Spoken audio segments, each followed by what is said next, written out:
الله أكبر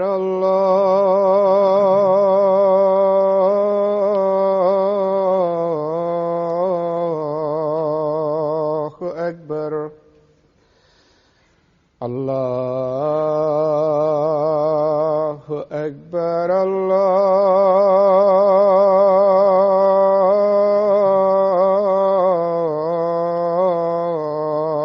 الله أكبر أشهد أن لا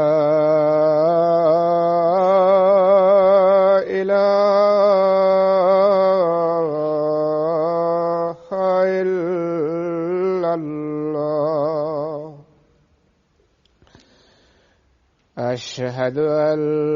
لا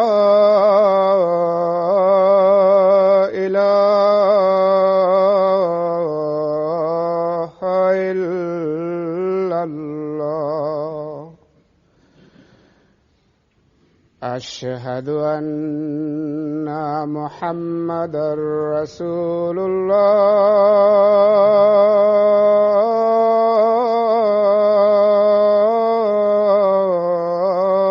الله أشهد أن محمدا رسول الله حي على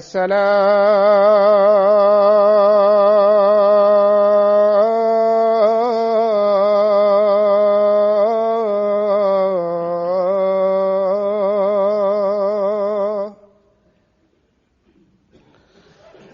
حي على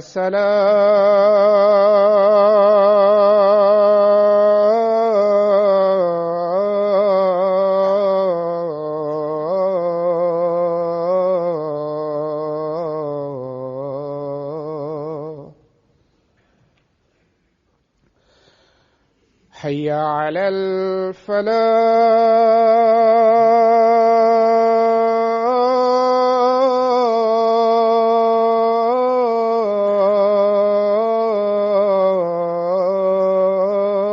الفلاح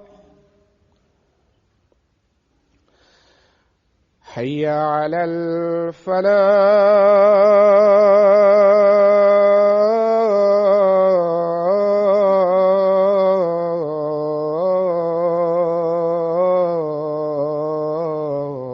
الفلاح الله أكبر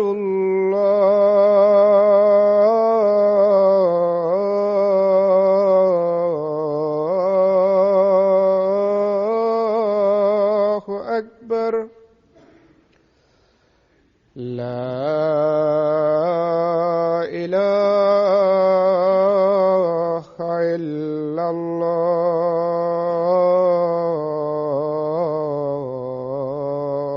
الله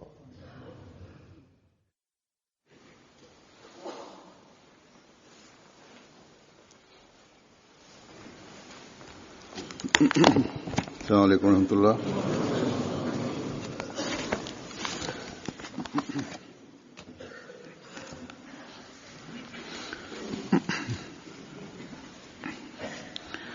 أشهد أن لا إله إلا الله وحده لا شريك له وأشهد أن محمدا عبده ورسوله أما بعد فأعوذ بالله من الشيطان الرجيم بسم الله الرحمن الرحيم الحمد لله رب العالمين الرحمن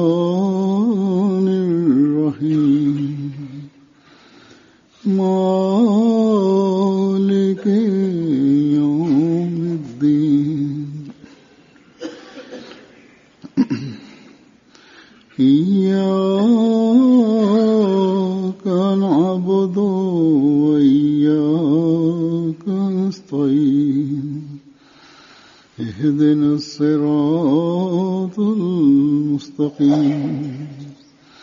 صراط الذين أنعمت عليهم غير المغضوب عليهم ولا الضالين.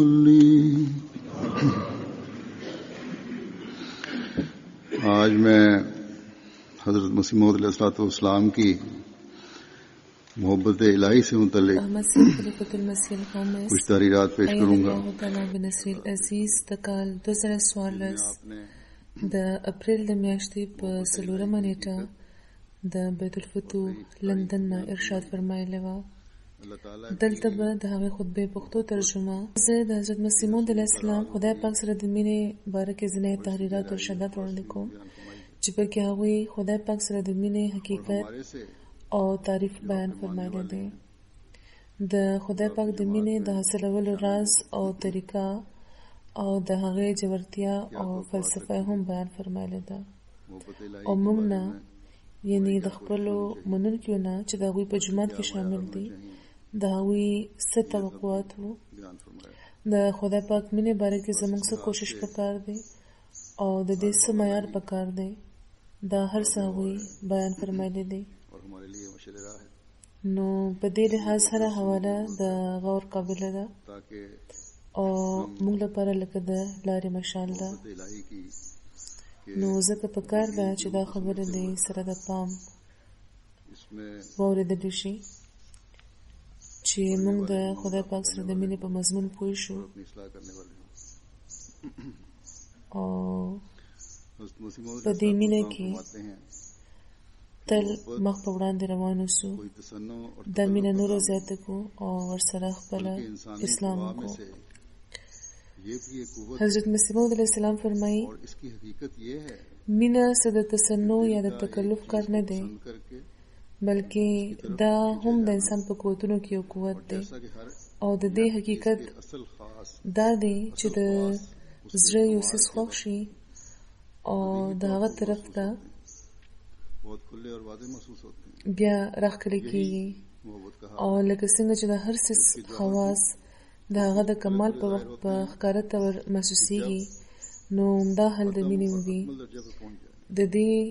جوهر هم هغه وخت سم ښکاره کېږي چې کله دا خپلې اتمې او اکملې درجې ته ورسي. فرمایي چې خدای پاک فرمایلی دی چې اشربوا فی قلوبهم العجل یعنی هغوی د سخي سره داسې مینه وکړه لکه چې هغه په چا د شربت په شان څکولی وي. حقیقت دا دی چې څوک چې چا سره کامله مینه کوي نو دا داسې وي چې لکه هغه څکلی یا خوړلی وي او همدغه د اخلاقو او د ښو د خصلت په رنګ رنګین شي. او څومره زیاته چې د انسان مینه وي نو هماغومره طبیعت د خپل د محبوب صفاتو طرف ته راښکلی کېږي ان تر دې چې د چا سره چې مینه وي هماغه د یو پرتو شي. همدغه راز دی د دې امر چې کوم انسان د خدای پاک سره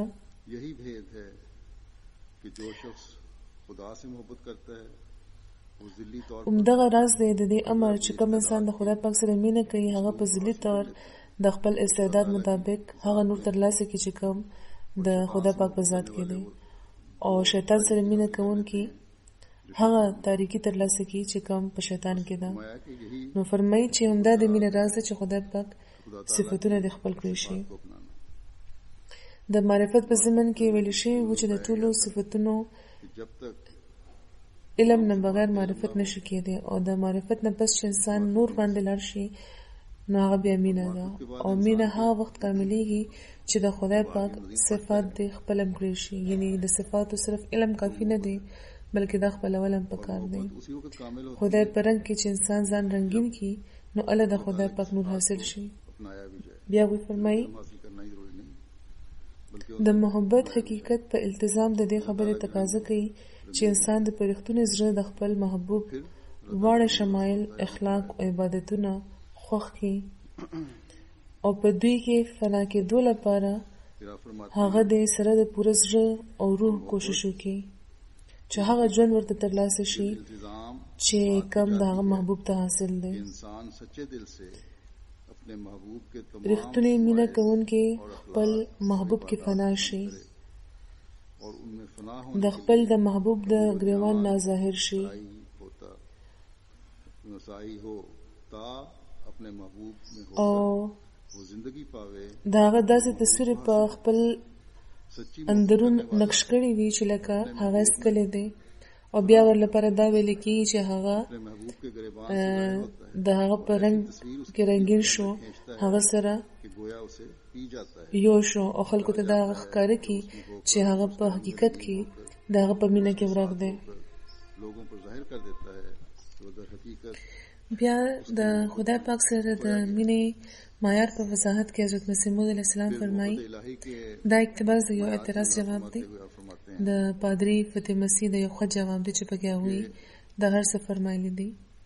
هغه پادری اوس اعتراضونه کړي وو او حضرت مسیح موعود علیه السلام د هغوی جواب ورکړی و. هغوی فرمایي पादरी फतेह मसीह के खत के जवाब में आप फरमा रहे हैं जो जिसमें कुछ اعتراض دا و چې مسلمانان خدای پاک سره بغیر زمینه نه کوي मान लोग او هغوی له دا تعلیم نه دی ورکړی شوی چې خدای پاک د خپلو خوبو په وجه د مینې لایق دی. उनको ये तालीम نو مسیح اسلام فرمایي खुदा अपनी खूबियों की वजह से چې د دې جواب دا دی چې واضح دي شي چې دا اعتراض په حقیقت کې په انجیل واردېدی شي बस वाज़ेह په قرآن نه، ځکه چې په انجیل کې دا تعلیم اړوشته نه چې خدای پاک سره په ذاتي مینه لري او په ذاتي محبت د هغه عبادت کول پکار دی. خو قرآن شریف خو دغه تعلیم نه ډک دی. करनी चाहिए मगर कुरान तो इस तालीम से भरा पड़ा है قرآن خو صفه فرمایلی دی چې फस्कुरुल्लाह का जिक्रकुम अबाकुम और अशद जिक्र بیا فرمایي چې والذین آمنوا اشد حب لله، یعنی خدای پاک داسې یادوي لکه څنګه چې خپل پلار نه کوي یادوي بلکې دا وینه مزات او د مؤمنانو عمده شان دی چې په هغوی د ټولو نه زیات هم خدای शान है چې هغوی د ټولو نه زیات هم خدای پاک سره مینه کوي، यानी یعنی داسې مینه چې نه خپل پلار سره کوي نه مور سره او نه نورو ګرانو خپلوانو سره او نه خپل ځان سره. او بیا فرمایي چې حبب الیکم الایمان وزینه فی قلوبکم، یعنی خدای پاک ستاسو په زړونو کې ایمان ستاسو محبوب کړی دی او دا ستاسو زړونو ته ښکلی کړی دی. मोहब्बत खुदा ने او بیا فرمایي چې ان الله یامر بالعدل والاحسان وایتاء ذی القربى، रास्ता कर दिया और फिर फरमाया دا آیت په حق الله او په حق العباد مشتمل دی او دې کې د بلاغت کمال دا دی چې په دوه اړخونو دا خدای پاک کار کړی دی. ये है कि दोनों पहलू فرمایي چې د حق العباد ذکر خو موږ مخکې وکړو، اصل کې د کم کتاب چې دا حواله ده پای کې هغوی په تفصیل دا ذکر فرمایلی دی. इस किताब का हवाला بهرحال هغې کې مخکې چې د حق العباد ذکر هغوی کم کړی دی نو دا وضاحت فرمایلی دی چې مؤمن د کافر لپاره هم شفقت لري، دا حق العباد دی او په جوړتیا کې هغه که د همدردۍ ضرورت لري نو هغه هم پکار دی چې ورسره دی وشي. د هغې د جسمانی او د روحاني بیمارو هم هغه لري، یعنی که یو کافر هم دی او څه قسمه بیماری ده ورته، که هغه بیماری جسمانی وي او که روحاني कि मोमिन نو काफिर पर भी शफकत करे مؤمن د هغې غم کوي. نو عمده حقوق العباد دی. में जाकर उसकी हमदर्दी دې کې د هغې خبرې جواب هم راغلو چې یو کافر سره څنګه مینه کېدی شي. ځینې خلک اعتراض کوي چې دا موږ چې وایو چې مینه د ټولو لپاره love for all نو دا څنګه ممکنه ده. نو فرمایي چې د هغوی همدردي، د هغوی د اصلاح کوشش، د هغوی ضرورتونه پوره کول دا مینه ده. دا نه چې که چا سره مینه کوي نو د هغوی دین او مذهب او رسم او رواج هم خپل کوي. कि काफिर से मोहब्बत किस तरह हो یو مؤمن سره که مینه لري نو که هغه حقیقي مؤمن دی نو هغه سره د محبت مطلب دا دی چې د هغه کم ښه عادتونه دي हमदर्दी کومې چې د هغه نیکۍ دي هغه د خپلې کړی شي को पूरा करना او که څه بدۍ دي پکې نو د دین په حواله د هغه پوه کړی شي के मोहब्बत में انسانانو لپاره چې کومه عامه همدردي ده همدا مینه وي उसके दीन को त्याग د محبت مطلب دا نه دی چې د هر چا ذاتي हकीकी मोमिन है بدۍ د خپلې کړی شي उससे صرف دې لپاره چې دا زموږ ډېر خوښ دی की जो अच्छी आदत हैं بیا د حقوق العباد باره کې هغوی فرمایلی دي چې څوک چې وږي وي هغوی باندې روټه दीन के हवाले से उनको समझाना غلامان آزادول د قرض जो دارانو قرض ورکول वो हर एक के लिए کم خلک چې د بار لاندې دي د هغوی بار اوچتول मोहब्बत का मतलब नहीं है په دې کې د عدل ذکر وشو कि बुराइयां आदत خو بیا په حقوق العباد کې د عدل نه هم زیات احسان کوي او احسان هغه دی چې د مذهب او د ملت د تخصیص نه بغیر هر چا سره وکړي شي عمده حقوق العباد دي دا د هغو خلکو حقونه دي چې کوم د یو फिर ये अदल انسان په محبت کې یو مؤمن پوره کوي خو صرف دې لپاره چې د خدای پاک رضا په ترلاسه کړي एहसान ये وړومبی مینه بهرحال هم د خدای ده मजहब व मिलत دا د چشم مسیحي حواله وه हुकूक इबाद हैं और ये उन लोगों के हक हैं जो एक इंसान के लिए بیا فرمایي چې د حق العباد ذکر خو موږ وکړو मोमिन अदा करता है लेकिन अल्लाह ताला की रजा चाहने के लिए خو د حق الله د اړخ نه د دې آیت مطلب دا دی ني دا ان الله یامر بالعدل والاحسان وایتاء ذی القربى د دې دا معنی دي چې سره د انصاف د پابندۍ د خدای پاک اطاعت کوي ځکه چې چا ته پیدا کړی یې ته پاللی یې او هر لازم کې د پالي نو دا هغه د حق دی چې ته د هغه اطاعت وکړي او کدی نه زیات ته بصیرت لري نو صرف د حق په وجه نه بلکې د احسان په پابندۍ د هغه اطاعت کوه ځکه چې هغه محسن دی ये मानी है कि د هغه احسانونه دومره دي چې شمیرل کېدی نشي कि जिसने तुझे पैदा او ظاهر ده چې د عدل د درجې نه لوی هغه درجه ده چې چرته د اطاعت په وجه چې چرته د اطاعت په وخت احسان هم د انسان د نظر وړاندې وي او چونکه انسان چې کله هر وخت په احسان نظر لري बंदी से उसकी इताअत कर انسان چې کله هر وخت په احسان نظر لري او مطالعه کوي نو د محسن شکل او د هغه شمایل هم هر وخت د نظر وړاندې وي ظاهر نو ځکه د احسان په تعریف کې دا خبره داخله ده چې عبادت د داسې وکړي شي چې لکه خدای پاک भी मलबूज रहे और चूंकि हर ویني لګیا د انسان मुतालिया और मुलाहजा एहसान का او د خدای پاک یعنی د محسن شکل چې مخې ته وي نو د هغه احسانونه هم انسان ته में ये बात दाखिल یاد وي بیا او که احسان یاد کی او د محسن شکل ورته مخې ته راشي نو انسان نور ځان بیا احسان مند غني खुदा ताला نو فرمایي چې خدای پاک سره د احسان مطلب دا دی چې عبادت په داسې تور کوي چې کله या जब एहसान याद करे तो मौसम की शक्ल सामने आ जाए तो मजीद چې عبادت په داسې تور کوي چې لکه خدای پاک ویني لګیایي आया कि इसका अल्लाह ताला का एहसान ये है او کم خلک چې د خدای پاک اطاعت کوي هغه د دریو قسمو دي وړاندې قسم دا خلکو دي چې د محجوبیت په وجه او د اسبابو د لیدو په وجه د خدای پاک احسانات په سم تور نه ګوري یعنی خدای پاک په پرده کې دی ظاهر نه دي چې په انساني شکل کې چاته ښکار شي او د دنیا اسباب چې انسان په سترګو لیدي شي دا وی علم هم لري او احساس هم نو دا سيزونه چې انسان د نظر وړاندې وي نو بیا دا احساس نه پاتې کیږي چې دغه اسباب پیدا کوونکې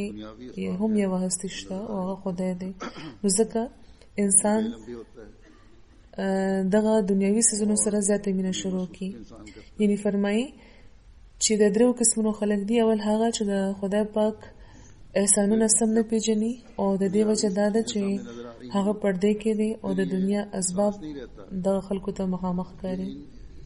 اسباب को पैदा करने वाली بیا مخکې فرمایي और वो खुदा है چې دغه خلکو کې نه هغه جوش راځي چې کوم د انسان په عظمت باندې په نظر ساتلو پیدا کیږي او نه هغه محبت په هغوی کې سه حرکت کوي چې کوم د محسن د لویو عنایتونو په تصور حرکت کې راځي بلکې صرف په یو اجمالی نظر هغوی د خدای پاک د خالقیت حقوق وغیره ومني یعنی د خدای پاک د احسانونو اساس خو هغوی نه لري، خو بهرحال په مجموعي طور چونکې ایمان لري او د مسلمانۍ دعوه یې وي، نو ځکه د خدای پاک چې کوم دا حق دی چې موږ د هغه مخلوق یو، نو دا ومني چې موږ خدای پاک پیدا کړي یو. فرمایي چې دا خلک د خدای پاک د احسانونو هغه تفصیلات چې په کومو یو دقیق نظر هغه حقیقي محسن د نظر وړاندې راولي، د هغوی مشاهده دا خلک بیخي نه کوي. یعنی په عمومي طور خدا وایي چې موږ خدای پاک منو، خدای پاک سره مینه کوو، خو هره فایده چې هغوی پورته کوي نو د خدای پاک احسان د نظر وړاندې نه وي، بلکې د دنیاوي فایدو دنیاوي اسباب د نظر وړاندې وي. فرمایي د هغوی د اسباب پرسته د دوړه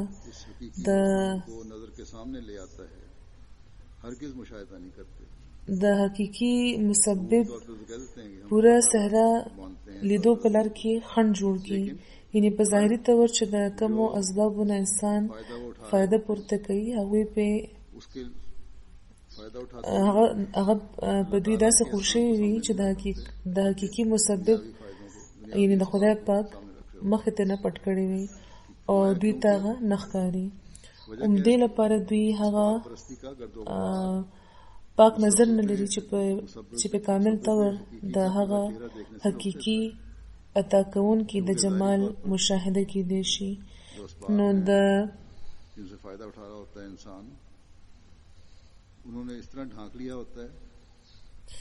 د هغوی د ناقص معرفت سره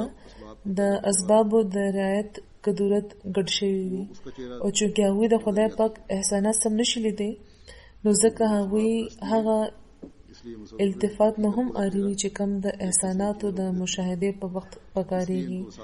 او چې د کم په وجه د محسن شکل د انسان د نظر وړاندې وي. د هغوی معرفت یو تت شان معرفت وي، او دا په دې وجه چې هغوی څخه په خپل مهنت او په اسبابو یقین کوي. د هغوی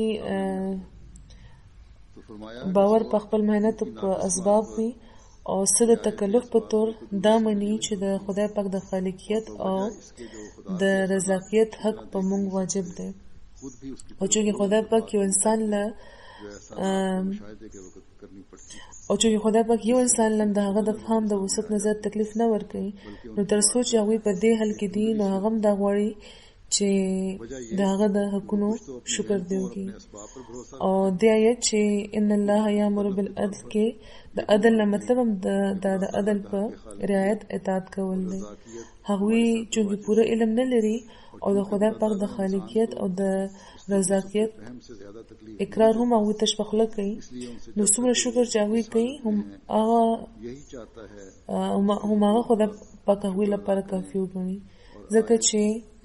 همدا د خدای پاک د عدل تقاضا ده چې هغه د هغوی لپاره همدا کافي وګڼي، او بل خوا هغوی هم دا ګڼي چې هغوی خدای لپاره ډېر څه وکړه. خو بیا فرمایي چې دې نه مخکې هم د انسان د معرفت یوه مرتبه ده، او هغه ده لکه څنګه چې ما خبره وکړه چې د انسان نظر د اسبابو د لیدو نه بیخي پاک او منزه شي، او د خدای پاک د فضل او د احسان لاس هغه ته ښکاره شي.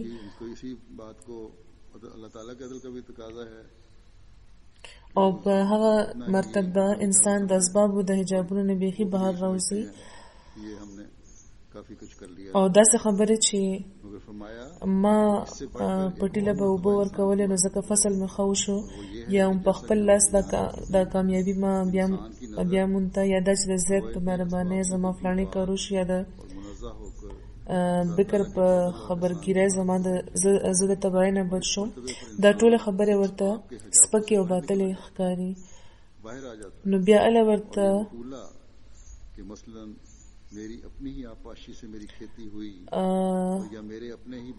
ام یو هستی، ام یو قدرت، ام یو محسن او ام یو لاس ښکاره شي. اله بیا انسان په یو صفا نظر داسې صفا چې ورسره د شرک فی الاسباب لږه شان دوړم نه وي، هغه د خدای پاک احسانونه وویني او دا لیدل دا د احساناتو دا لیدل دومره صفا او یقیني وي چې د داسې محسن عبادت چې انسان کوي نو غیب نه ګڼي بلکې په دې خیال عبادت کوي چې هغه یقینا حاضر دی او د داسې عبادت په قرآن کې احسان دی او په صحیح بخاری او په صحیح مسلم کې رسول الله صلی الله علیه و آله وسلم په خپل هم د احسان هم دا معنی بیان فرمایلی دی او دغه درجه نه پس یو بل درجه د ایتاء ذی القربا درجه ده او تفصیل د هغه دا دی چې یوه مودې پورې چې انسان د اسبابو د شرکت نه بغیر د خدای پاک احسانات ویني نو خدای پاک سره یو ذاتی مینه پیدا شي دا ځکه چې په تواتر چې کوم احسانات کیږي په هغوی دایمي طور نظر ساتل د ممنون پزړه کې یقینا دا اثر پیدا کی چې هغه رو رو د هغه تن په ذاتی محبت کې مبتلا شي چې د چا غیر محدود احسانات په هغه محیط شوی وي هغه وخت هغه صرف د احساناتو په تصور د هغه عبادت نه کوي بلکې د خدای پاک ذاتی محبت د هغه پزړه کې داسې ځای ونیسي لکه څنګه چې د یو ماشوم پزړه کې د خپل مور لپاره یو ذاتی محبت وي په هغه درجه د عبادت په وخت هغه صرف خدای پاک ویني نه بلکې لدیدن نه د رښتونی عاشقانو په شان خوند مخلي او د نفس ټول اغراض زفانی شي او ذاتی محبت په هغه کې پیدا شي او دا هغه مرتبه ده چې خدای پاک ورته ایتاء ذی القربا فرمایلی دي او دې طرف ته د خدای پاک د آیت کې اشاره شوی ده چې فذكروا الله كذكركم اباءكم او اشد ذکر نو د آیت ان الله یامر بالعدل والاحسان وایتاء ذی القربا دا تفسیر دی په دې کې خدای پاک د انسان د معرفت درې درجه بیان کړې دي او آخري درجه د ذاتی محبت درجه ګرځولې ده او دا هغه درجه ده چې د نفس ټول اغراض وسوځي او د انسان زړه د مینې نه داسې ډک شي لکه چې یو شیشه د عطر نه ډکوي دغه درجه طرف ته اشاره په دې آیت کې شوې ده چې ومن الناس من یشری نفسه من یشری نفسه ابتغاء مرضات الله والله رؤوف بالعباد یعنی په مؤمنانو کې داسې خلک هم شته چې خپل ځانونه د خدای پاک د رضا په بدل کې خرڅ کړي او په داسې خلکو خدای پاک مهربان وي او بیا فرمایلی دي چې بلا من اسلم وجهه لله وهو محسن فله اجره عند ربه ولا خوف عليهم ولا هم يحزنون یعنی هغه خلک چې نجات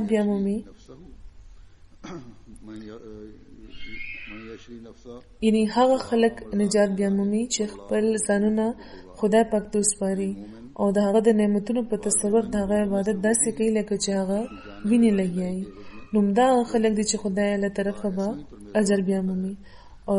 دوی نه څه ویره لري او نه څه غم یعنی د دوی مدعا صرف خدای او د خدای مینه وي او خدای پاک سره چې کوم نعمتونه دي هغه د هغوی اجر وي بیا یو ځای کې فرمایي چې یطعمون الطعام علی حبه مسکینا و یتیما و اسیرا انما نطعمکم لوجه الله لا نريد منكم جزاء ولا شکورا یعنی لا نريد منكم جزاء ولا شکورا یعنی مؤمنان هغه خلک دي چې د خدای پاک په مینه کې پاکزانانو یتیمانو او اسیرانو روټه خوري او وایي چې د دې په بدل کې موږ تاسو نه هیڅ شکر گزاري نه غواړو او نه څه بل څه غرض لرو موږ دا ټول خدمتونه د خدای پاک لپاره کوو اوس سوچ پکار دی چې دغه ټولو آیتونو نه څومره صفه دا معلومیږي چې قرآن شریف د خدای پاک د عبادت او نیک عمل لوی درجه هم دا ګرځولې ده چې د خدای پاک د مینې او د خدای پاک د رضا غوښتنه دی په رښتونې زړه وکړي شي خدای پاک خو د دې مذهب نوم اسلام دی لپاره ایښی دی چې انسان دی د خدای پاک عبادت د نفس اغراضو لپاره نه بلکې په طبیعي جوش وکړي ځکه چې اسلام د ټولو اغراضو د پرېښودو او په قضا د راضي کېدو نامه ده په دنیا کې د اسلام نه بغیر بل یو مذهب نشته چې مقاصد یې دا وي بېشکه چې خدای پاک د خپل د رحمت اظهار په طور مؤمنانو سره د قسم نعمتونو لوز کړی دی. नाम इस्लाम خو کوم مؤمنان چې د اعلی درجې خواهش لري هغوی لپاره عمده تعلیم دی چې هغوی د په ذاتي محبت د خدای پاک عبادت وکړي. ताला की इबादत नफसानी अगराज से नहीं اصل عبادت هم هغه دی چې د ذاتي محبت په وجه وي، د څه قسمه فایدې لپاره نه. तमाम अगराज को छोड़ بیا یو ځای کې د رښتونې محبت علامت په بیان کې هغوی فرمایي दुनिया में बजूज इस्लाम ऐसा कोई मजहब नहीं. محبت یو عجیبه څیز دی. बेशक खुदा ताला ने د दې اور د ګناه اور سوځي को अनवा او د معصیت شغلې په ایری شي. मोमनों को जो आला मुकाम के ख्वाहिशमंद हैं यही तालीम दी है رښتونی ذاتي او کامل محبت سره عذاب اډو جمع کېدی نشي. او د رښتونی محبت یو علامت دام دی چې د دې په فطرت کې دا خبره نقش وي چې د خپل د محبوب د قطع تعلق هغه ډېره ویره لري एक जगह او په یو ادنا قصور هم ځان هغه تباه ګڼي. د خپل محبوب مخالفت هغه ځان لپاره یو زهر ګڼي او د خپل محبوب وصال لپاره هغه تل ناقلاره وي. मासियत के शोले को او د لریوالي په सच्ची और जाती और कामिल मोहब्बत के साथ غم داسې دردېږي چې لکه और सच्ची मोहब्बत ته به مړ شي. نو ځکه هغه صرف هغه خبرې ګناه نه ګڼي چې کوم ته عام خلک ګناه وایي چې یو بل وژني، مثلا مه کوئ، د دروغو ګواهي مه ورکوئ، بلکې هغه یو ادنا غفلت او یو ادنا التفات چې خدای نه بغیر د بل چا طرف ته کړی وي ځان لپاره یو کبیره ګناه ګڼي. نو ځکه د خپل ازلي محبوب په دربار کې تل هغه د استغفار ورد کوي. दूरी के सदमे से او چې دې خبره ته د هغه बस मर ही जाता है. فطرت نه راضي کیږي چې هغه د یوې لحظې لپاره هم د خدای نه لرې شي. نو ځکه د بشریت د تقاضې د لاسه که زره شان عظمت هم که زره شان غفلت هم دې وشي نو دا د غیر عمره یوه لویه ګناه ګڼي. همدغه وجه ده गैर की तरफ की जाए एक چې خدای پاک سره پاک او کامل تعلق لرونکي همیشه په استغفار کې مشغول وي. ځکه چې دا د مینې تقاضا ده چې یو رښتونی عاشق تل دا فکر کوي چې چېرته د هغه معشوق د هغه نه خفه نه شي. इस्तिग़फ़ार करते रहता है. او چونکې د هغه इस बात زړه ته یوه تنده ورکړی شوې وي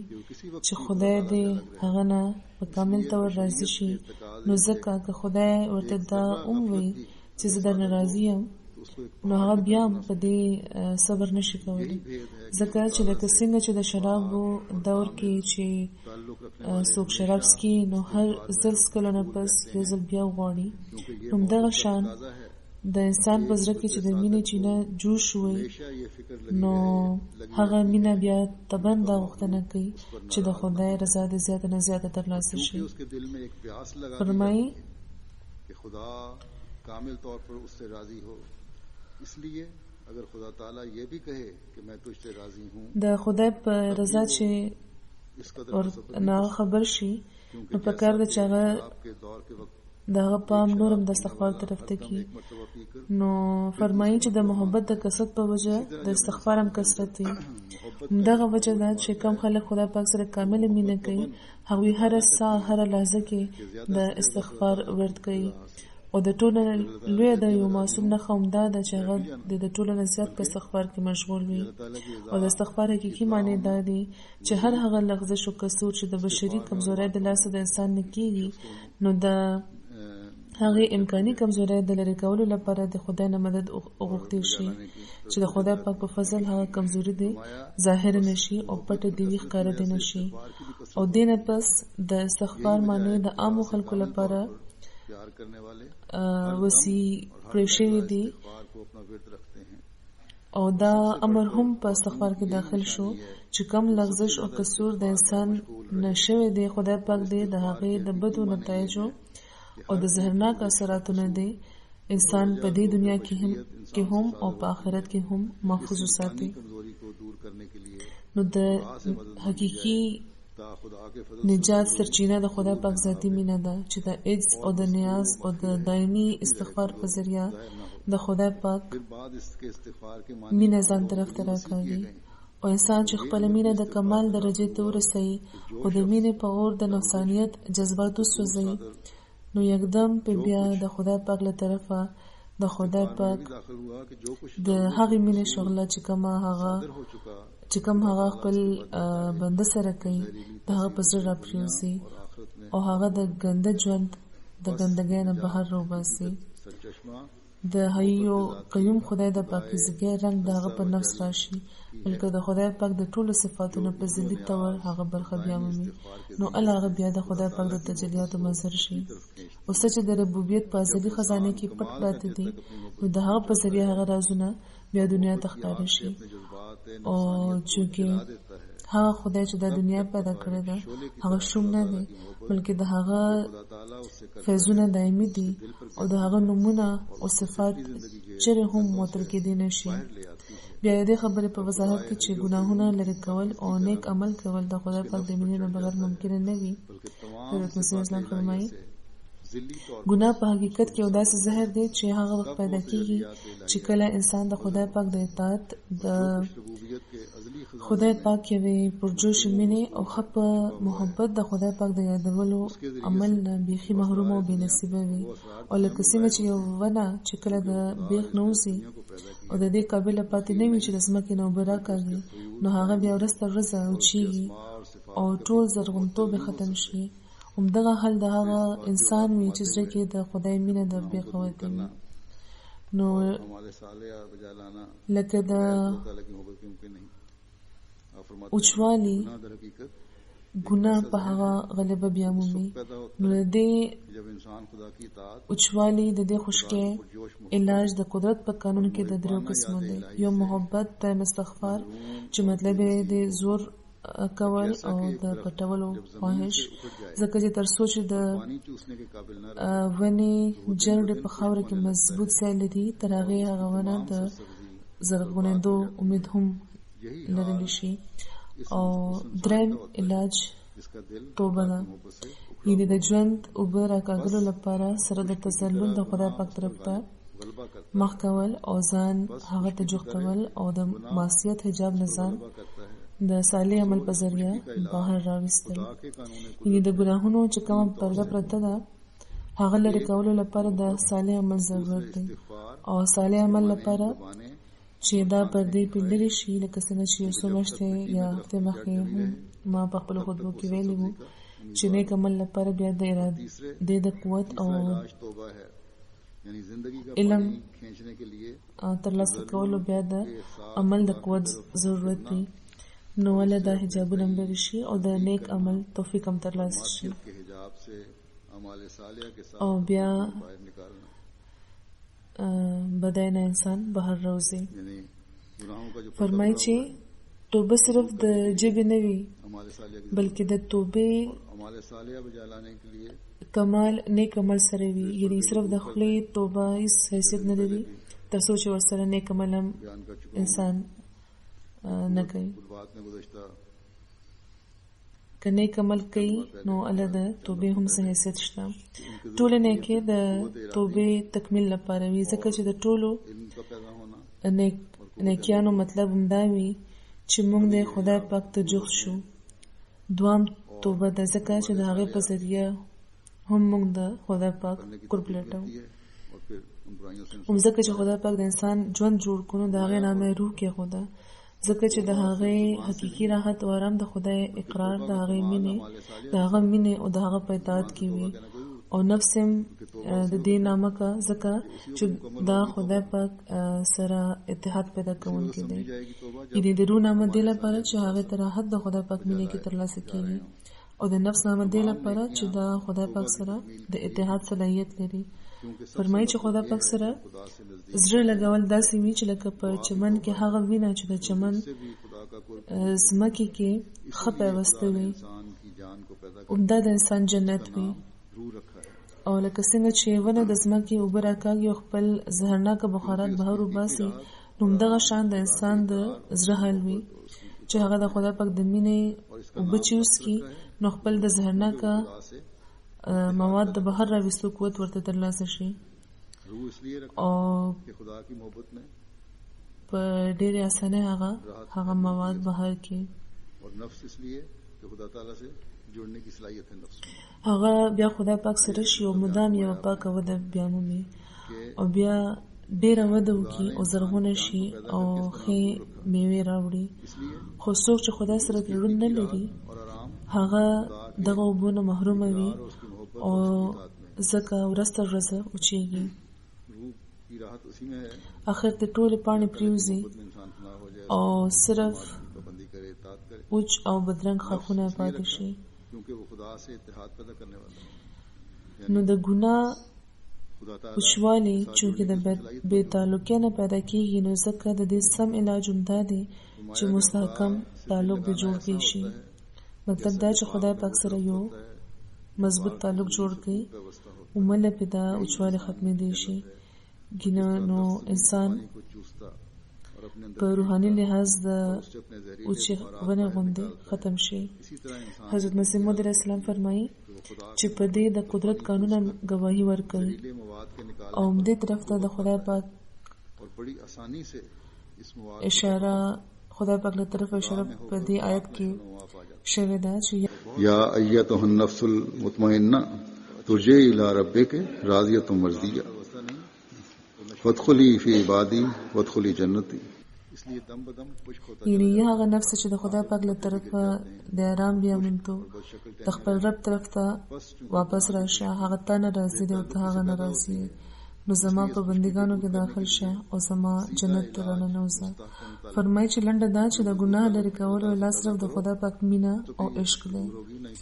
نو هغه ټول نیک عملونه چې د مینې او د عشق د سرچینې نه راوځي د ګناه د اور لپاره لکه د اوبو دي. ځکه چې انسان چې خدای پاک لپاره یو نیک کار کوي نو د خپلې مینې تصدیق کوي. خدای پاک داسې ومنل چې هغه د انسان ته د هر څیز نه زیات مقدم وي، ان تر دې چې د خپل ژوند نه ورته زیات وي. نو دا د مینې هغه وړومبی مرتبه ده چې مثال د هغې ونې په شان دی چې په ځمکه کې ایله کرلې شوې وي. بیا دویمه مرتبه د استغفار ده چې مطلب یې دا دی چې خدای نه په فراق چرته انسان د وجود پرده لرې نه شي. دا مرتبه د ونې هغه حل سره مشابهت لري چې کله هغه خپلې جړې په پوره طور په ځمکه کې قایمې کړي. او درېیمه مرتبه د توبې ده چې د ونې هغه حل سره مشابهت لري چې کله د هغې جړې اوبو ته جوخته شي او لکه د ماشوم هغه څکل شروع کړي. نو دا د ګناه هم دا فلسفه ده. دا خدای نه د لرېوالي په وجه پیدا کېږي، نو ځکه د دې لرې کولو لپاره خدای پاک ته جوختېدل پکار دي. نو هغه خلک بیا څومره کمتله دي چې د چا خودکشي ته د ګناه علاج وي. بیا د خدای پاک د قرب حاصلولو د ذریعې په ذکر کې حضرت مسیح اسلام فرمایي قرآن شریف هغه تعلیم وړاندې کوي چې چا په ذریعه او په کم باندې چې په عمل په دې دنیا کې انسان ته د خدای پاک دیدن نصیب دي شي. لکه څنګه چې هغه فرمایلی دي چې من کان یرجو لقاء ربه فلیعمل عملا صالحا ولا یشرک بعبادت ربه احدا. یعنی کم تن چې دا غواړي چې په دې دنیا کې ورته د خدای پاک دیدن نصیب شي،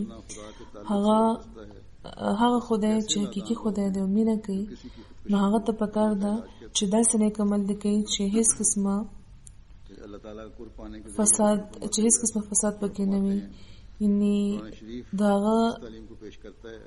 عمل نه د خلکو د ښودنې لپاره وي او نه د هغوی په وجه په زړه کې دا تکبر پیدا کېږي چې زه داسې هغسې یم، او نه دی د هغه عمل ناقص و ناتمامه وي او داسې بدبویم پکې نه دی پکار چې د ذاتي محبت برخلاف وي، بلکې پکار ده چې د صدق او وفادارۍ نه دی ډک وي او د هر قسم شک نه دی هغه پرهیز کوي. نور سپوږمۍ، د اسمان ستوري، اور، اوبه یا نور څه د دنیا څیز د معبودو نه ګڼلی شي.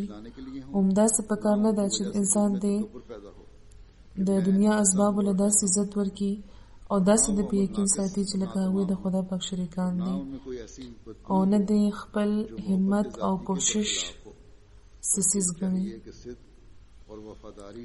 دا هم د شرک قسمونو کې یو قسم دی. پکار ده چې انسان د هر څه کولو نه پس هم همدا ګڼي چې لکه هغه هیڅ نه دي کړي. نه په خپل علم غرور پکار دی او نه په خپل عمل ویاړېدل پکار دی. ځان په حقیقت کې جاهلان ګڼي او پکار ده چې د خدای پاک په دربار کې روح هر وخت په سجده کې پروت وي او په دعاګانو د هغه فیض ځان طرف ته راکاږ وي او د هغه تن په شان شي چې سخت تږی او بې دستوپا وي او د هغه مخې ته یو ډېره صفا او خوږه چینه موده راشي، نو هغه ځان په څه نه څه طریقه هغه چینې ته ورسي او خپله خوله په هغه چینې کېږدي او تر څو چې تنده نه وي سړه شوې هلته نه لرې کېږي. بیا د خدای پاک د مینې د معیار په ذکر کې هغوی فرمایي که ستاسو مینه د یو رښتوني عاشق د مینې په شان وي، یعنې لکه څنګه چې یو عاشق د معشوق په هجر او په فراق کې د بلګې مري او تنده زغمي، د ولګي مري او تنده زغمي، نه ورته د خوراک هوش وي او نه ورته د څښاک او نه د خپل تن بدن څخه خبر لري، نو همداسې تاسو هم د خدای پاک په مینه کې داسې ځان ورک کړئ چې ستاسو خپل وجود ترمنځ ختم شي، او که په داسې تعلق کې انسان مړم شي نو ډېر خوش قسمته وي. موږ خو ذاتي مینې سره کار لرو، کشف سره هیڅ غرض نه لرو، نه راته د الهام پروا ده. دا خلک چې وایي چې موږ ته نه کشف وشو نه الهام، نو اصل څیز خو د خدای پاک ذاتي محبت دی. دا نه چې څومره الهامونه ورته وشو، څومره کشفونه یې ولیده او څومره د رښتیا خوبونه یې لیدلي دي. ګورئ یو شرابي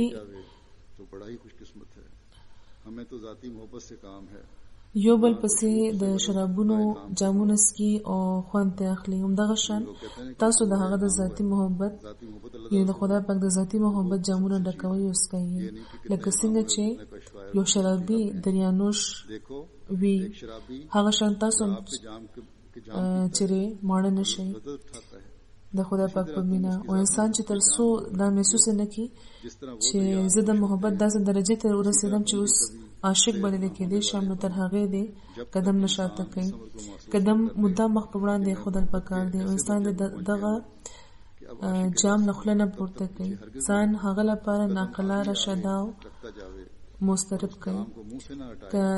دغه درجې ته ونه رسېدی نو د ټکي خلک نه یې. داسې مینه پکار ده چې د خدای پاک د مینې مخې ته بل د هیڅ څیز پروا د انسان ته نه وي، نه د ستمې موتی جوړېږي او نه څه قسمه ویره لري. بیا وی فرمایي کله چې انسان د خدای پاک نه بالکل راضي شي او هیڅ قسمه ګیلې پاتې نه شي، نو هغه وخت ذاتي محبت پیدا شي. تر څو چې ذاتي محبت نه وي پیدا شوي نو ایمان ډېر د خطرې په حال کې وي، خو چې کله ذاتي محبت پیدا شي نو انسان د شیطان د حملو نه په امن کې راشي. دا ذاتي محبت په دعا ترلاسه کول پکار دی، او تر څو چې دا محبت نه وي انسان د نفس اماره لاندې او د هغې په پنجې کې گیر وي. او کم خلک چې د امارې د لاندې دي د هغوی یو قول دی په پنجابی کې چې جهان مٹھا اگلا کې نه ډټایي نه، دا جهان دی خوب وي بل جهان پکې لا چا لیدلی دی،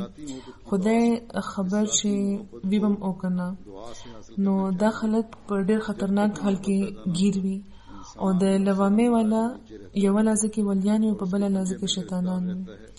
یو رنګ د هغوی نه وي ځکه چې د نفس سره د هغوی جنګ روان وي، کله هغوی غالب شي او کله هغوی غالب شي او کله مغلوب شي. خو د دوی مقام بیا هم د ستاینې وړ دی ځکه چې دوی نه نیکي هم کېږي او د خدای پاک ویر هم دوی په زړه کې لري. خو نفس مطمئنه چې د چا وي هغوی بیخي فتمونتې وي او د هغوی د ټولو خطرو د ټولو ویرو نه راوتي وي او د امن مقام ته رسېدلی وي. هغوی هغه دارالامان کې وي چې چېرته شیطان نشي رسېدی. بیا د یو مؤمن چې د خدای پاک سره د مینې کم معیار دی د هغې باره کې مسیح اسلام فرمایي د مؤمن مثال لکه د عاشق وي، هغه په خپل عشق کې صادق وي او خپل معشوق یعنی خدای پاک لپاره کامل اخلاص مینه او ځان فدا کولو والا جوش په ځان کې لري او ښه په تضرع او ابتهال او په ثابت قدمۍ د هغه په جناب کې قایم وي. د دنیا یو خوند هغه لپاره خوند نه وي، د هغه روح هم په د هغه عشق پایي. د معشوق له طرفه چې د استغنا اظهار وي نو په دې هغه پریشانه کېږي نه، د هغه په خاموشۍ او په بې التفاتۍ کې هغه ته اپنے معشوق یعنی خدا کے لیے کامل اخلاص اور محبت اور جان فدا کرنے والا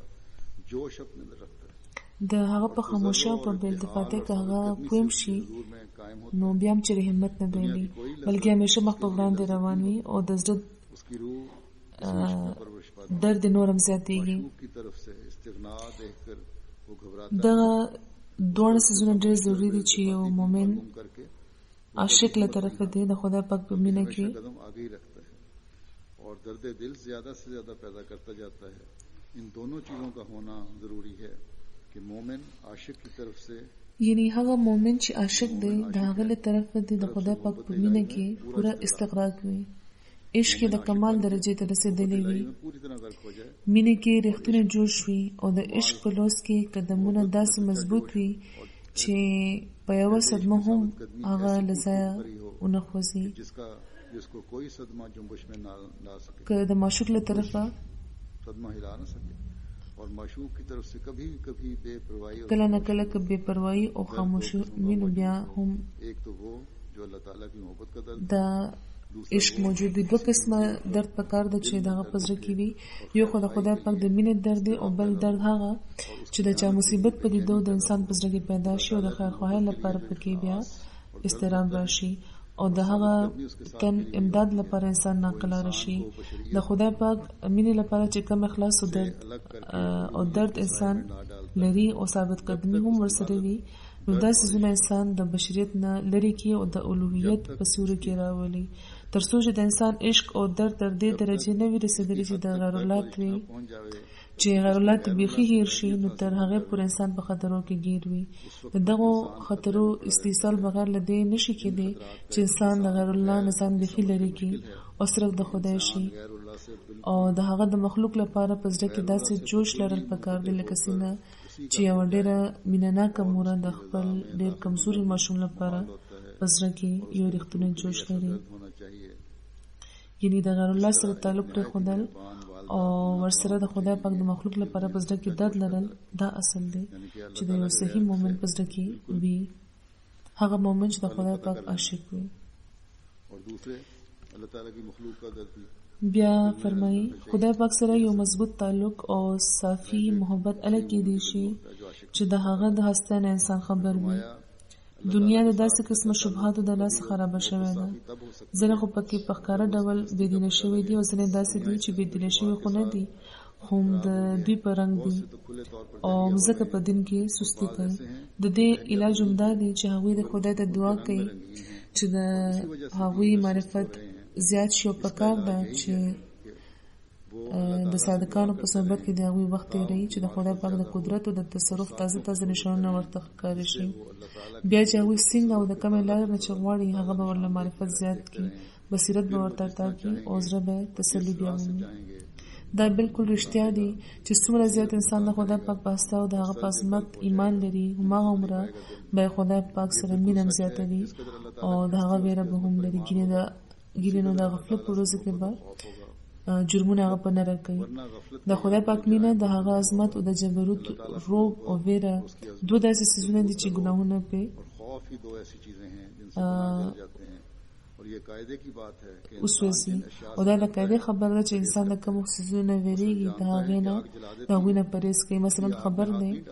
چې اور به سوځي نو اور ته لاس نه اچوي، یا مثلا چې خبر وي چې په فلاني لاره مار دی د هغې لارې نه بیا تېرېږي نه. همدغه شان که هغه ته یقین شي چې د ګناه په ځای هغه مړ کېدی شي د خدای پاک د عظمت ویره لري او دا یقیني وي ورته چې هغه ګناه نه خوښوي او د ګناه سخته سزا ورکوي نو هېچېرې به هم د ګناه جرأت به ورته ونه شي.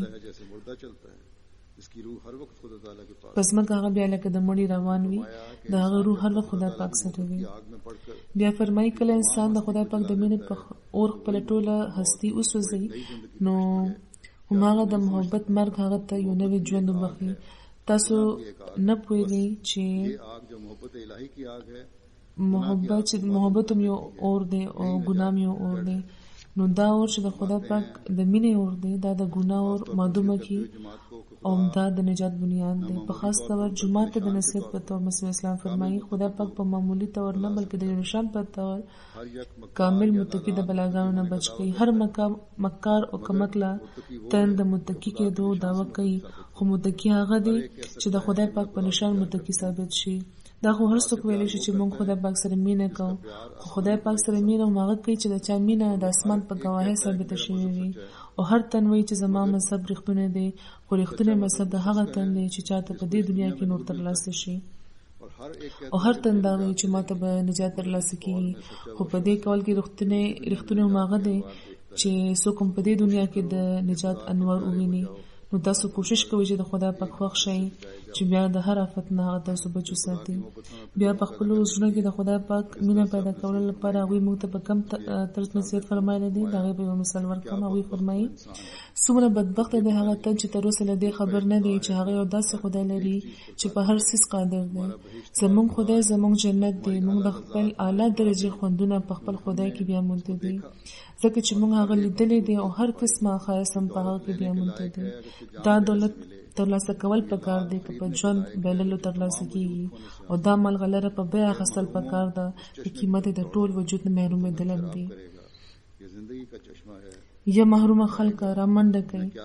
دغه چینې طرف ته چې دا به ستاسو تنده سړی کړي. دا د ژوند چینه ده چې تاسو مو بچ کوي. زه څه وکړم او څنګه دا خوشخبري په زړونو کې مستحکمه کړم، په کم دف په بازارونو کې دا منادي وکړم چې دا ستاسو خدای دی چې خلک یې واوري،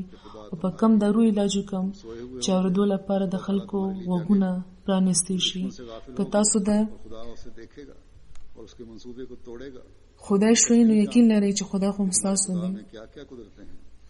تاسو به ودئ او هغه به تاسو لپاره ویښ وي.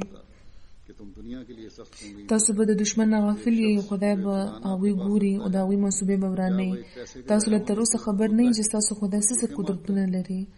که تاسو خبر وئ نو په تاسو به یوه ورځ داسې نه راتله چې تاسو به د دنیا څه غم کولو. یو تن چې یوه خزانه د ځان سره لري، آیا هغه به د یوې پیسې په ځای کېدو جاړي او چغې سورې به جوړي او ځان به وژني؟ که تاسو د هغې خزانې نه خبر وئ چې خدای پاک په هر اجت کې به ستاسو پکارېږي، نو تاسو به ولې دنیا لپاره دومره بې خوده کېدئ؟ خدای یوه ښکلې خزانه ده، د هغه قدر وکړئ چې هغه په هر قدم کې ستاسو مددګار وي.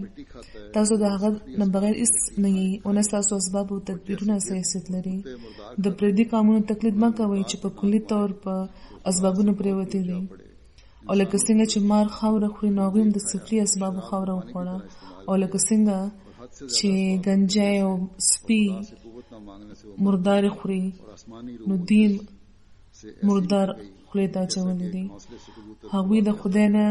ډېر لرې شوي دي، د انسانانو نه خدای جوړ کړی دی. بد ځناور یې خوړلی دی او شراب یې لکه د اوبو استعمال کړی دی، او حد نه زیات په اسبابو باندې تکیې کولو په وجه او خدای پاک نه قوت نه غوښتو په وجه هغوی مړه شو، او آسماني روح هغوی نه داسې وتېده لکه څنګه چې کوتره د خپله جاله نه وتې وي. هغوی کې د دنیا پرستي پم دی چې د هغوی ټول اندروني اعضاء پرې کړي دي. تاسو د هغې پم نه ویریږئ.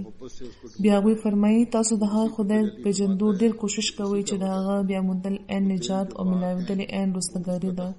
هغه خدای هم هغوی ته ښکاره کېږي چې څوک په رښتوني زړه په مینه هغه لټوي، او څوک چې د هغه شي هم په هغه خپله تجلي کوي. د هغه تخت په هغه زړونو کې دی چې کم پاک دي، او کمې ژبې چې د دروغو د کنځلو او د یوه ګویۍ نه پاکې دي د هغه د وحي ځایونه دي، او کم تن چې د هغه په رضا کې فنا شي نو هغه د هغه د اعجازي قدرت مظهر شي. خدای پاک دې موږ له دغه معیارونه ترلاسه کولو توفیق عطا کړي کوم چې موږ لپاره حضرت مسیح موعود علیه السلام خوښ کړی دی. خدای پاک دې موږ له توفیق راکړي چې موږ په خالص ډول هغه خلک شو چې د هغه مخې ته ټیټېږي او د هغه مینه ترلاسه کړو او د خپل ژوند یوه برخه یې کړو.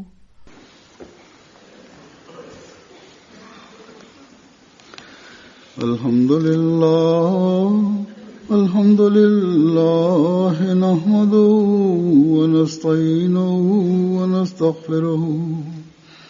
ونؤمن به ونتوكل عليه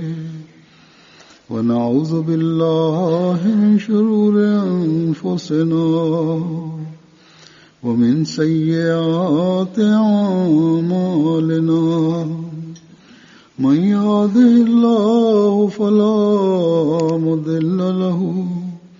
ومن يضلله فلا هادي له ونشهد أن لا إله إلا الله ونشهد أن محمدا عبده ورسوله عباد الله رحمكم الله إن الله يأمر بالعدل والإحسان وإيتاء ذي القربى وينهى عن الفحشاء